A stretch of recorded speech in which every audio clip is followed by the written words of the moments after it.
Break کے بعد آپ کا خیر مقدم ہے۔ نیشنل کانفرنس کے صدر ڈاکٹر فاروق عبداللہ نے نہال پورہ پٹن میں حضرت مولوی محی الدین کے مزار پر حاضری دی۔ ان کے ساتھ NC ترجمان تنویر صادق، سجاد گشلو اور ریاض بیدار بھی موجود تھے۔ انہوں نے پارٹی کے کارکنوں کے ساتھ جموں کشمیر میں دیرپا امن اور خوشحالی کے لیے دعا کی۔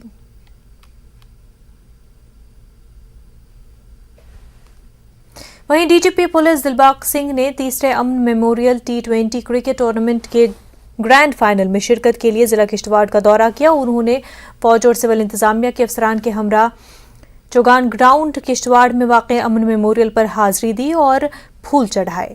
اس موقع پر مہمان خصوصی DGP دلباغ سنگھ نے فاتح ٹیم کو مبارکباد دی اور شرکاء کو سراہا۔ امن کی سروسز کو یاد رکھتے ہوئے کشتواڑ پولیس نے یہ 3rd ایڈیشن یہاں پر کیا ہوا ہے۔ کلگام کے دورے کے دوران یہ کہہ رہا تھا کہ امن اب تمہیں جموں کی طرف روانہ ہونے کا ٹائم ہے، تمہیں اب نئی پوسٹنگ دیتے ہیں۔ مگر اس کا اپنی زبان سے کہنا تھا کہ میں تھوڑی دیر تک ابھی اور کلگام میں رہنا چاہتا ہوں۔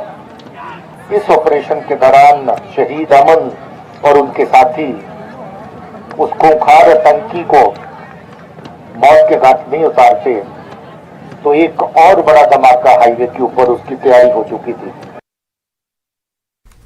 اپنی پارٹی نے پیر کو سری نگر شہر کے بابڈیم علاقے میں ایک کنونشن کا انعقاد کیا اور اس موقع پر حلقہ حب کدل کے مرد و خواتین سمیت پارٹی کارکنوں اور عوام نے کثیر تعداد میں شرکت کی۔ جلسے سے پارٹی کے صدر سید محمد الطاف بخاری اور دیگر سرکردہ رہنماؤں نے خطاب کیا۔ گئی گمراہ دیو موقع مسجد کمیٹی ان مول موج تھاون ممبر روزنک ذمہ وار، مسجد کمیٹی روزن ذمہ وار، زٹ روزن ذمہ وار، تاکہ ان بچن دمو بھی ات موقع گھس نو زندگی شروع کر غلام زندگی شروع کر ان بلو تھانن مز تھی 15 اگست 27 جنوری تھانن مز بلاوان 10 دہن تھاوان پتہ دپان کم تامت سن مل اس کیا تامت کورمت ول سا آج یہ شیر بکری کا قصہ ختم ہونا ہے۔ ہم سب جموں کشمیر کے واسی، یہ سون کشمیر، یہ اس حق